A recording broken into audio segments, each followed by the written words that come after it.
Olá, bom dia! Obrigado por nos receber mais uma vez em sua casa, acompanhando o dia a dia do agro mato-grossense e brasileiro. No programa de hoje você vai ver: posse da nova diretoria da FAMATO, alimento de rebanho para o período de seca, entrevista com o consultor da CNA e presidente do Instituto Pensar Agro, Nilson Leitão. Essas e outras notícias você acompanha hoje aqui no Agro em Movimento, que está entrando no ar.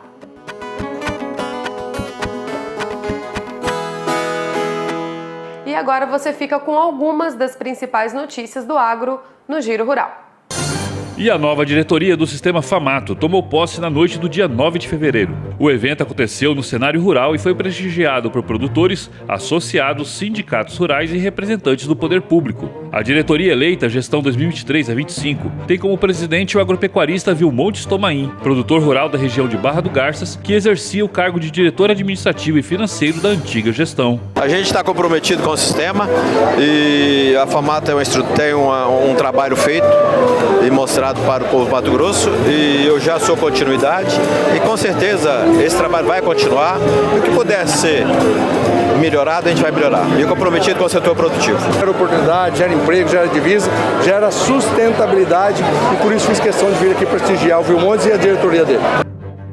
E Cuiabá sediou a Hemp Fair Expo Cuiabá, a Cuiabá Experience, realizada pela Associação Brasileira das Indústrias de Cannabis, a ABCAN. O evento reuniu desde profissionais e produtores rurais, representantes da indústria farmacêutica e pesquisadores. Teve como tema de discussão a ciência, tecnologia e oportunidades para a agroindústria. O cannabis sativa pode ser utilizado em substituição a combustíveis fósseis e na indústria farmacêutica, onde o cultivo pode reduzir o custo de medicamentos canabinoides. Ele é difícil em termos da importação, né, por ser uma medicação cara. O que falta para a gente trabalhar com cânhamo no Brasil? O que falta é a gente ter liberação para cultivo em campo aberto. Porque o cânhamo é para ser cultivado como é cultivado soja, milho, é uma planta de campo mesmo. Vamos para um breve intervalo comercial e voltamos já já.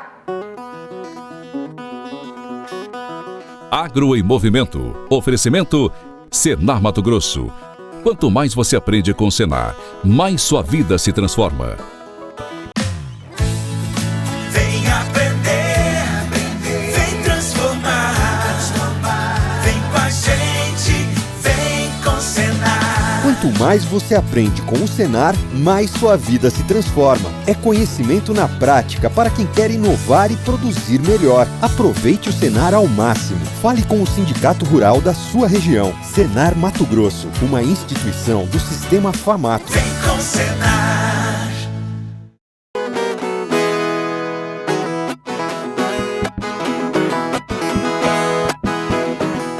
Agro em Movimento. Oferecimento Senar Mato Grosso. Quanto mais você aprende com o Senar, mais sua vida se transforma. E o produtor e ex-presidente da FAMATO, Rui Prado, enviou um vídeo sobre a colheita de soja em Campo Novo dos Parecis no período de chuva.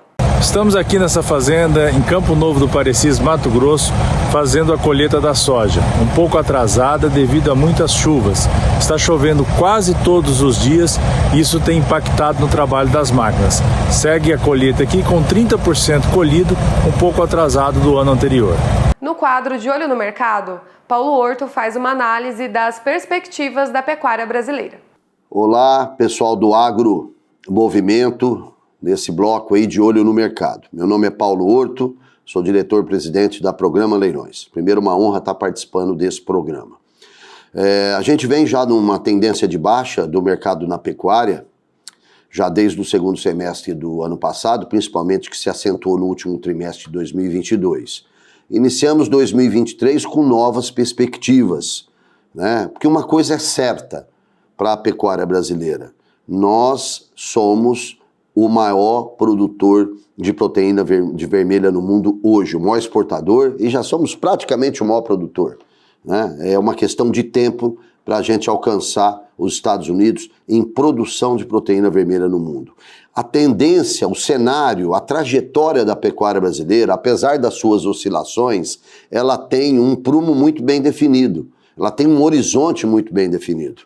Então, às vezes, como é um ciclo normal, que às vezes acontece dentro da pecuária nacional, principalmente quando a gente aumenta significativamente o abate de matrizes, que é o que vem acontecendo, a gente passa por essa turbulência em termos de preço no mercado. O que a gente enxerga já com os resultados dos leilões de bezerros e bezerras que a gente iniciou o ano de 2023, já fica um cenário muito claro de recuperação do mercado, aumento nas exportações, uma perspectiva de melhora de consumo interno, ou seja, a trajetória da pecuária brasileira ela é a mesma. Sofre sim as turbulências, e essa que a gente vem sofrendo, só que hoje com muito mais perspectiva de já estar saindo desse momento do que de como terminamos no ano passado, fica muito claro que nós teremos um 2023 de plena recuperação dos preços do boi gordo, dos preços do bezerro, da trajetória normal da pecuária nacional. O Programa Leilões se coloca à disposição de todos os nossos parceiros para efetuarmos um bom trabalho e conseguirmos seguir na trajetória vitoriosa que é a trajetória da pecuária nacional.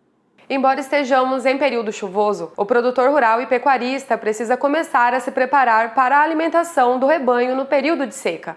Fomos a uma propriedade rural na região da Baixada Cuiabana acompanhar como é feito esse trabalho. Leonardo, o que levou vocês a fazer silagem?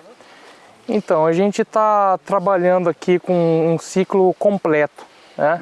Cria, recria e engorda. Então, a gente está passando aí por um processo de intensificação e dentro desse contexto todo, a gente está fazendo os planejamentos para poder garantir aí a nutrição dos animais no período da seca, né?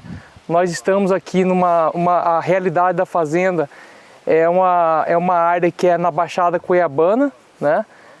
Tem uma certa deficiência hídrica, né? Não temos muita chuva, então o pasto a gente perde a pastagem na seca, perde a garantia aí de nutrição para os animais. Dentro desse processo de intensificação, estamos trabalhando aí com sequestro de bezerros, né?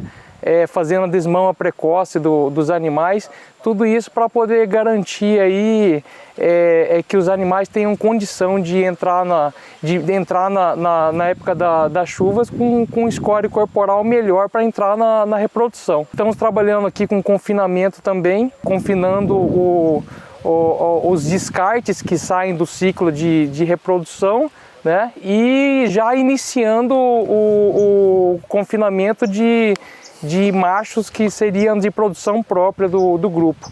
Ô Cássio, qual a orientação para o pequeno pecuarista, o pequeno e médio pecuarista, agora no período de chuva, para ele chegar no período de seca e ter alimento para os animais dele?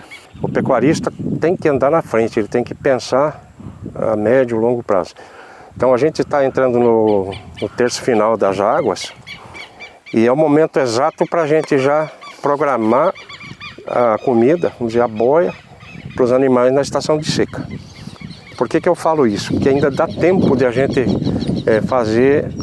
tomar alguma atitude, ou plantar uma capineira, fazer uma silagem, ou a gente ter algumas alternativas e opções mais econômicas para que a gente possa ter um bom resultado lá na seca. Um plantio de capineira, seja de um capim-elefante, um napier, hoje um BRS capiaçu, o pessoal tem usado, mas eu, como técnico, eu vejo uma grande alternativa no sorgo gigante.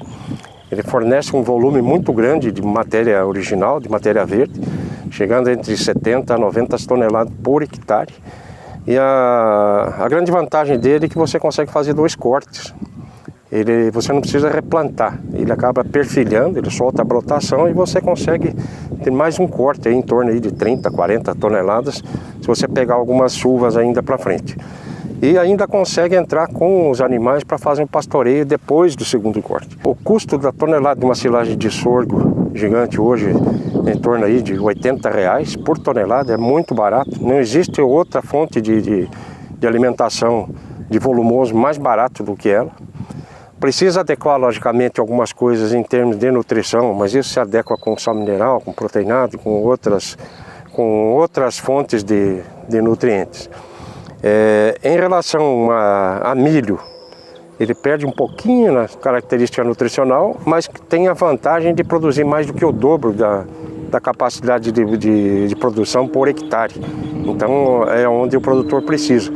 O produtor, principalmente o produtor que tem animais a campo, que não está com confinamento, é uma excelente de uma ferramenta para você fazer trato de desmama de bezerro, sequestro de bezerro, excelente.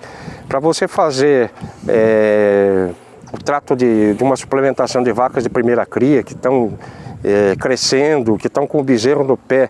Então tem uma demanda muito grande de exigência nutricional. Você entra com 10, 12 quilos para uma primípara, é excelente o resultado e torna-se muito viável economicamente. E você tem que dar prioridade para qual é o seu negócio. Eu vou produzir bezerro, vaca de cria, a prioridade de comida é dela. Ela que tem a maior exigência. Ela está com o bezerro no pé, ela está com o bezerro na barriga e ela tem que comer para se manter. Tem que comer para dar leite. Então, eu preciso ficar com tantas vacas, eu vou ter que vender o fundo, eu vou ter que vender bezerro, quando, como, onde. Isso aí já tem que estar bem planejadinho, mas tem que fazer conta, porque tem produtos que você pensa que é barato, mas tem um produto que tem uma taxa de umidade muito alta. Então você compra água, na verdade, e aí não adianta. Então você tem que ajustar, meio que tecnicamente, e jogar isso para a mesma umidade que você compra uma outra matéria-prima, ou um milho, ou coisa assim. Porque senão você está comprando água e a matéria seca acaba saindo mais caro, você comparando entre um e o outro, acaba saindo mais caro do que um DDG, do que um sorgo. Então às vezes te engana. E o frete judia muito também. Nós temos aqui, continua o sal mineral, né, na reprodução, e a gente trabalha também com outros tipos de produto, que seriam subprodutos, né? O DDG, que a gente adquire aí nessas fábricas de etanol, e mais alguns outros subprodutos aí aqui na Baixada Cuiabana mesmo. Então, seja, para o pecuarista se dar bem, tanto na cria, recria ou quanto no corte, tem que fazer o planejamento agora nas águas para chegar no período de seca com comida. É muito importante fazer esse planejamento para garantir que o rebanho continue com o escório corporal apto, né, a manter a reprodução. Porque se entrar na seca com escório corporal muito baixo, tem que fazer todo um trabalho aí para ele poder, de uma certa forma, recuperar, né? E aí, para quem trabalha com estação de monta, perde muito tempo. E o engenheiro agrônomo Cássio Carolo apresenta uma das soluções para essa preparação de estoque de alimento, o sorgo gigante boliviano. Aqui, pessoal, já dá para ver a altura que ele está. Ele está aí em torno aí de 3,5 metros, mais ou menos, com 45 dias. A ideia da gente é que esse sorgo chegue a uma altura aí de pelo menos 5 metros, 5,5 metros. Esse aqui é o sorgo gigante boliviano. Você veja aqui, ó. A vantagem de você plantar o sorgo, esse sorgo aqui está com 45 dias aproximadamente. Você veja aqui, ele tem uma capacidade de perfilho, assim, esse perfilho é uma rebrota que sai paralela ao pé original, né, que é o pé verdadeiro.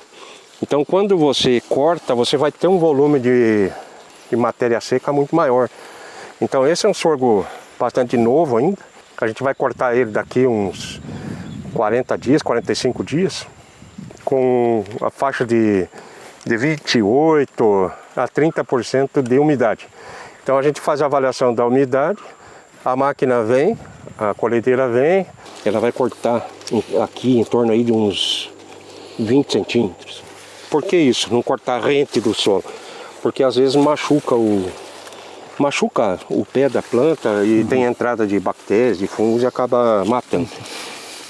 Quando você corta aqui, esses perfilhos aqui vão rebrotar e o próprio pé também vai soltar novos perfilhos daqui, ó, desses nós.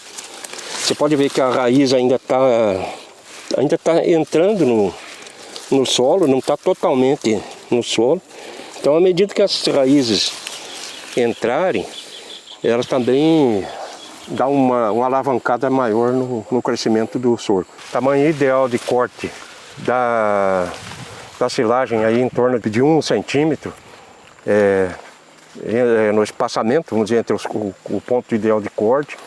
Pica, já faz a aplicação do inoculante, vai ser daí encaminhado para o silo, vai ser bastante compactado.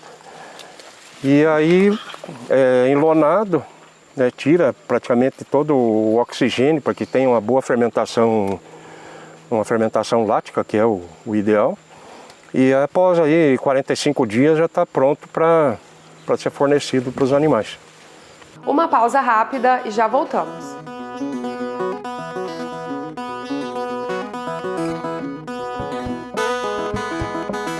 Agro em Movimento. Oferecimento Senar Mato Grosso. Quanto mais você aprende com o Senar, mais sua vida se transforma. Vem aprender, vem transformar, vem com a gente, vem com o Senar. Quanto mais você aprende com o Senar, mais sua vida se transforma. É conhecimento na prática para quem quer inovar e produzir melhor. Aproveite o Senar ao máximo. Fale com o Sindicato Rural da sua região. Senar Mato Grosso, uma instituição do Sistema Famato. Vem com o Senar.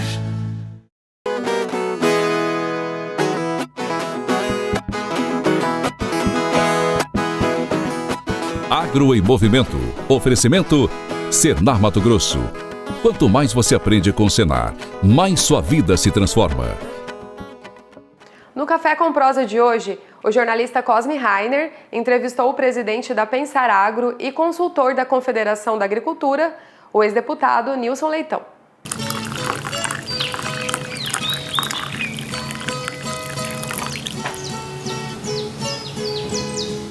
Olá, bom dia. Hoje nós vamos bater um papo aqui com o ex-deputado federal Nilson Leitão. Ele hoje trabalha na CNA e no Instituto Pensar, né, deputado? Hoje é um privilégio, um prazer estar aqui.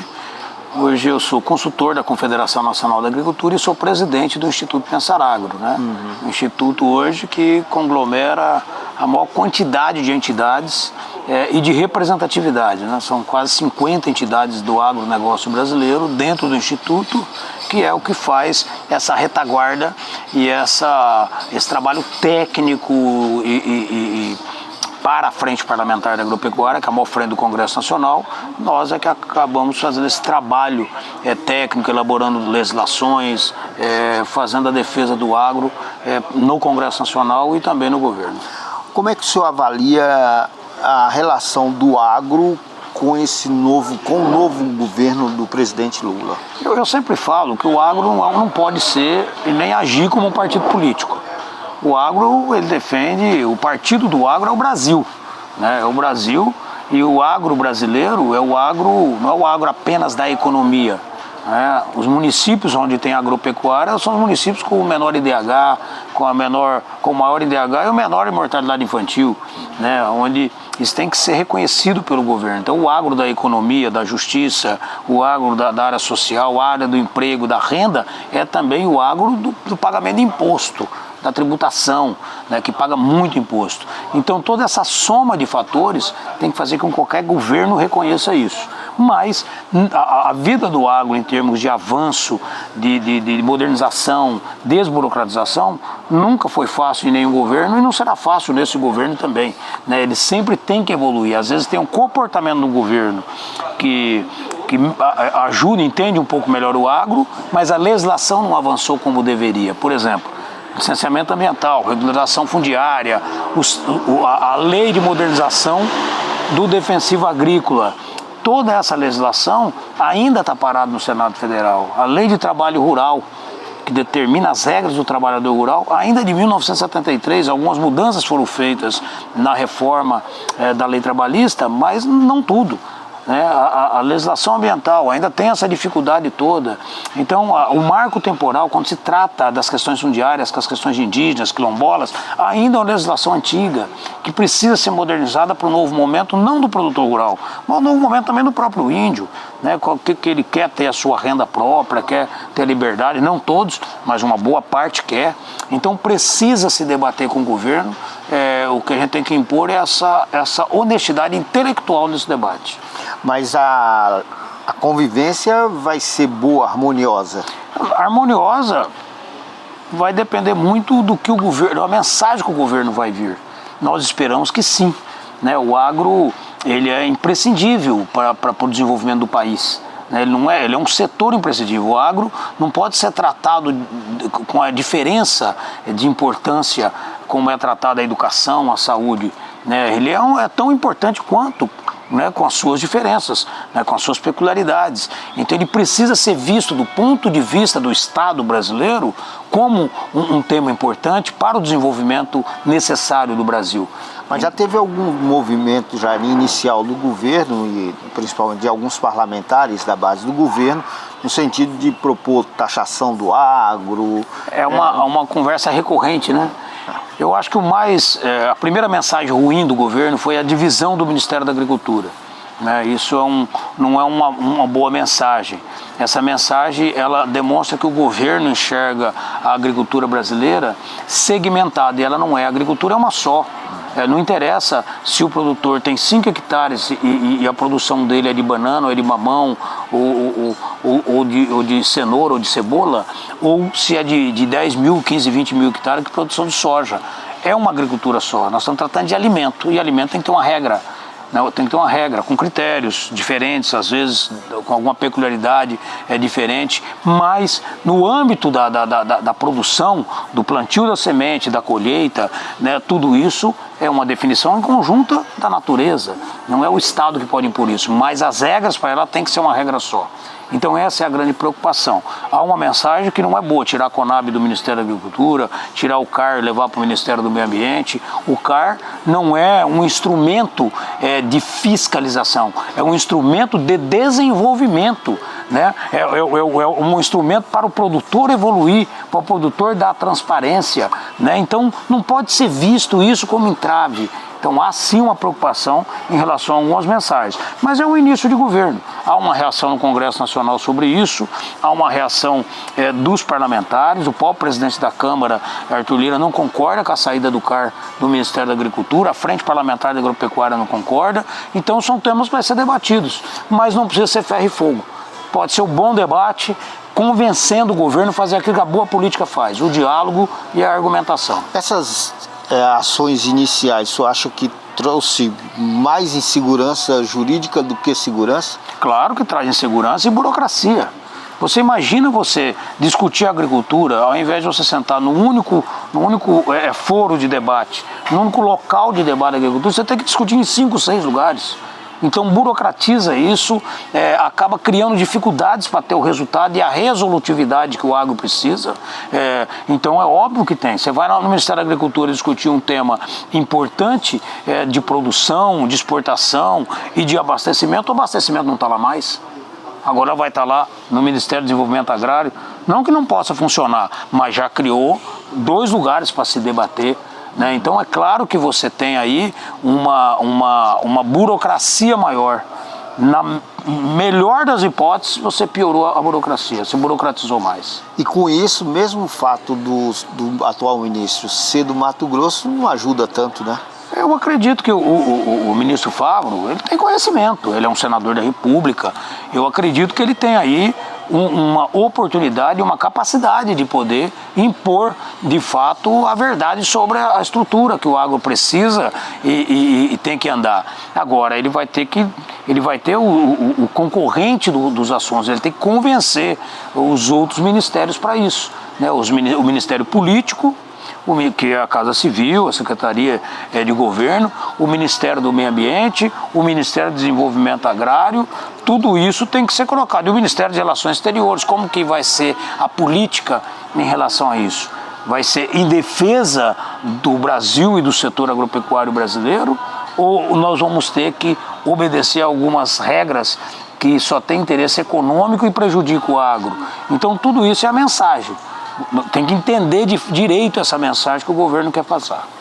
E inicialmente então se perde mais com o fato do senador estar ministro do que ganha, né, Mato Grosso, né? Não, na verdade eu acredito que dá para ganhar. Eu não vou aqui jamais ser leviano no sentido de falar que não pode ter um grande trabalho. Eu acho que tem que ser enxergado de outra forma. O senador Fávaro, como ministro da Agricultura, pode ser o grande advogado do agro, mas aí tem que entender se o tema se o modelo que ele vai adotar vai ser com os temas do agro ou os temas do governo. Se ele ser o advogado dos temas do agro como ministro dentro do governo, já é uma grande vantagem. Se ele vir a partir dos temas do governo para debater o agro, aí nós vamos ter aí, sem dúvida nenhuma, um prejuízo. Nossa expectativa, e eu acho que vai acontecer isso, é que ele venha de fato abraçar através dos temas do agro. A porta de entrada das suas pautas seja a pauta do agro. Até porque ele também já sofre uma certa resistência também por parte do agro do Mato Grosso, né? A eleição foi uma eleição, nunca houve uma eleição dessa magnitude em relação à divisão da população. Nunca houve uma divisão extrema da política brasileira tão grande. Isso é um agravante enorme, porque é a primeira vez na história que um presidente da República assume sem um capital político, sem aquela gordura para poder gastar. E os outros, quem ganhava a eleição, tinha 6, 8 meses, um ano, que a gente chamava tal da lua de mel, com a popularidade, com a população, né? Essa eleição não, essa eleição ela acaba no dia 30 de novembro, né, com uma diferença muito pouca, a menor diferença da história praticamente, mas ainda com ativismo popular na rua, do eleitor na rua.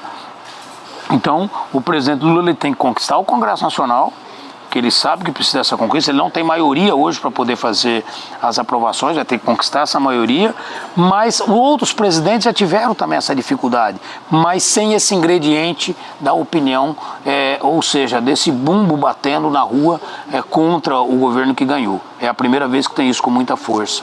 Então, isso incomoda o governo, mas dá a ele a responsabilidade da conquista. E aí vem uma parte boa para o agro. O agro, porque o agro tem muito o que oferecer para poder ajudar o Brasil. A agenda positiva, né? A agenda positiva do Brasil é o agro, né? Não tenha dúvida nenhuma. Não que a indústria não precisa ter essa agenda positiva, o comércio, os serviços, né? Mas o agro está pronto. O agro ele já tem isso pronto para poder oferecer. Basta o governo destravar algumas pautas, basta o governo entender que precisa modernizar essa legislação, precisamos ter legislação auto-aplicada, tirar o ingrediente ideológico desse debate e deixar esse agro voar. Deputado, vindo para questões mais domésticas, paroquiais nossas aqui, Nilson Leitão, então, sai da vida política? Sai da vida política. Eu deixei de disputar a eleição, né? Escolhi não disputar a última eleição, presido um instituto importante no Brasil, que é da agropecuária brasileira, ajudo o meu estado de Mato Grosso com isso, tenho muito orgulho em ajudar a representar todo esse setor no nosso estado, e esse momento eu escolhi isso. Agora o futuro sempre a Deus pertence, né? Eu gosto da política, cresci dentro da política, tive a oportunidade de ocupar cargos de vereador, de deputado estadual, de prefeito, de deputado federal, não tive aí o privilégio de ser senador, mas respeito a opinião da população, escolheram outros representantes, mas eu continuo representando o Mato Grosso, o meu estado e meu povo, que eu amo tanto a vida inteira, né? Não vou deixar de perder essa veia. Fazer política é coisa boa, fazer política é relacionar com as pessoas, é entender o sonho dos outros, é servir as pessoas. Então a boa política é essa que eu prezo, essa eu continuo fazendo sem remuneração pública, sem o voto de deputado, sem precisar ter o diploma de função política partidária, mas continuo trabalhando para o meu estado. Ok, muito obrigado pela entrevista, deputado. Eu que agradeço. E para você, até o próximo Café com Prosa. E por hoje é isso. Obrigada pela sua companhia e audiência. Quero te convidar a acessar as nossas redes sociais e participar com sugestões de matérias. Nosso WhatsApp está aqui na tela. Te espero no próximo programa. Tchau!